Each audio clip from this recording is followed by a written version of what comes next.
Well, hello everyone, Larry back with you again, and what I've got on the mill today is the largest log that I've ever milled on my sawmill.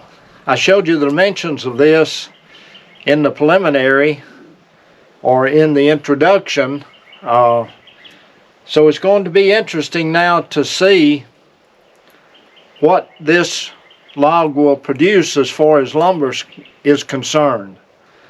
So without any further ado, first of all, thank you for joining us here on the channel. Be sure to give us a thumbs up if you like the video. But without any further ado, let's get to work on this log and see what will be the outcome from it. The largest log I've ever milled, and here I'm doing it in 2024. Come on, let's get started.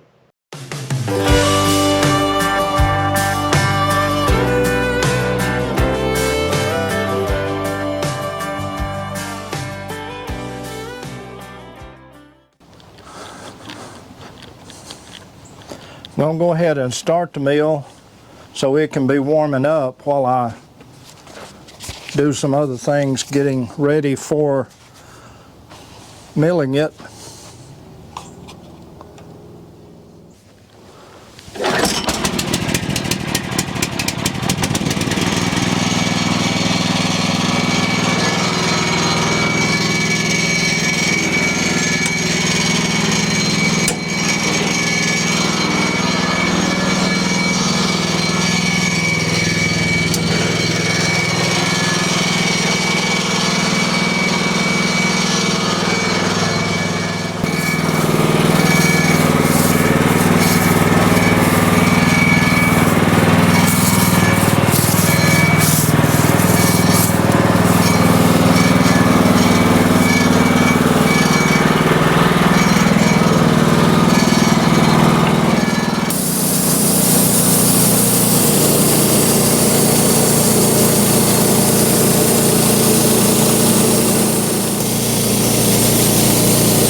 At this point, I think that the best thing that I can do is to go ahead and get my wedges and try to put them in between the cuts that I made, maybe making enough room to be able to free the blade so that I can bring the mill head back.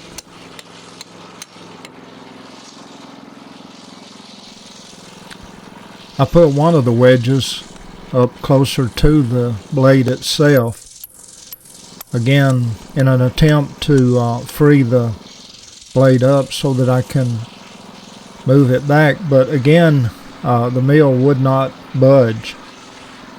For some reason, with the blade in the mill in this type of a situation, it will just not back up at all.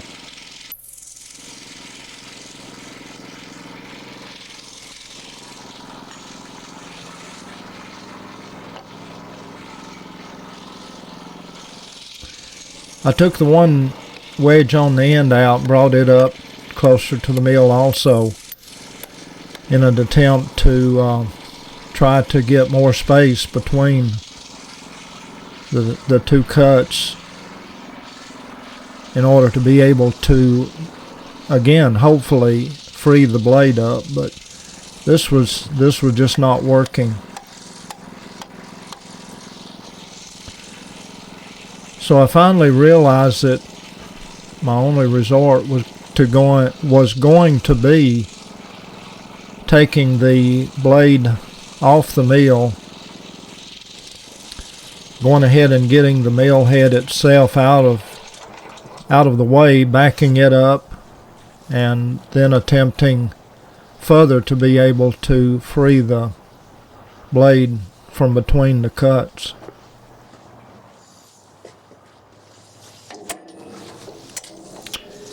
At this point, I just decided to go ahead and remove the blade off the mill itself, and I released the tension on the blade, opened the access panel doors to the blade area, and started the process of removing the blade off of the mill.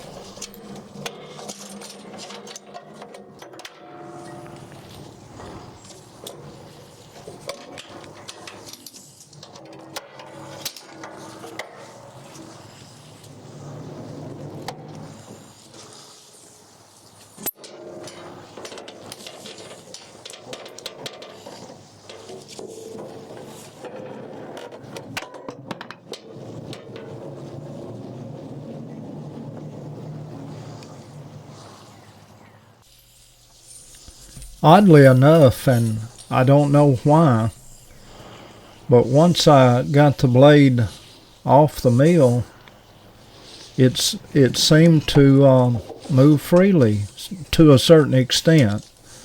I still had to use the wedges, and I had to move them around some as I backed the blade out, but again the blade seemed to free up once I got it off the mill, and was able to, as I said, was by moving the wedges around, I was able to get the blade out of between the two cuts and get it off the cant, or out of the cant.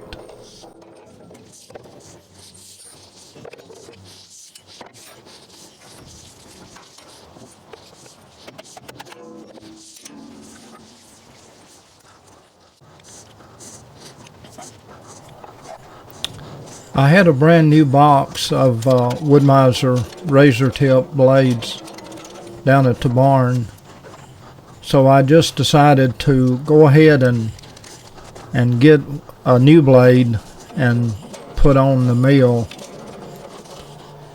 And what I decided to do was to just go right back down the same cut path and see if this blade dipped any when it got to the place that the other blade had started dipping.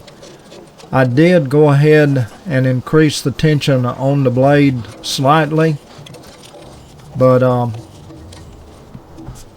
after I got it all put back on and got the mill back ready to operate again, you'll be able to see where I'm cutting in the same path and down the same cut that I was when the blade started to dip. I'm reaching that point as indicated by the red arrow here where the other blade started to dip.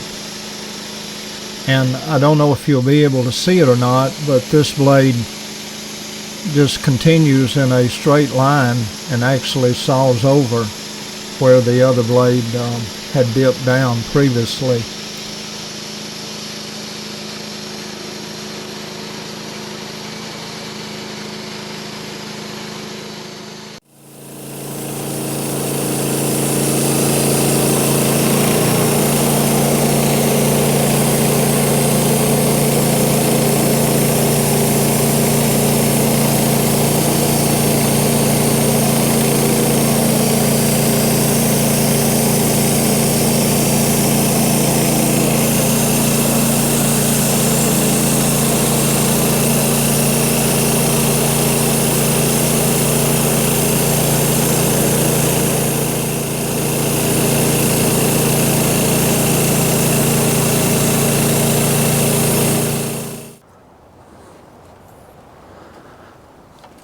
Oh me, well, there you have it, folks. I'm going to wrap up this video.